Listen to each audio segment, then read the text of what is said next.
Oes, mae gen i gynllun gofal a phriniaeth wedi cael ei wneud gan y gweithiwr cymdeithasol iechyd meddwl.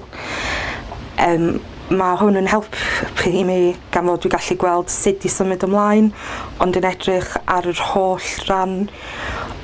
dim just ar yr cyflwr iechyd meddwl, ond edrych ar pethau fel os ydy yn tenancy yn iawn, edrych ar pethau fel os ydw i eisiau mwy o gyrsiau i helpu fi symud ymlaen. Peth pwysig, os oes gennych chi cynllun gofal a phriniaeth, di sicrhau fod o yn berthnasol i chi ar y funud hon, achos efo iechyd meddwl mae pethau'n gallu newid mewn mater o amser byr, felly ella fod o angen i newid. Yn sicr mae angen i ddiweddaru bob blwyddyn, ond cyn hynna mae gennych chi'r hawl i ofyn os da chi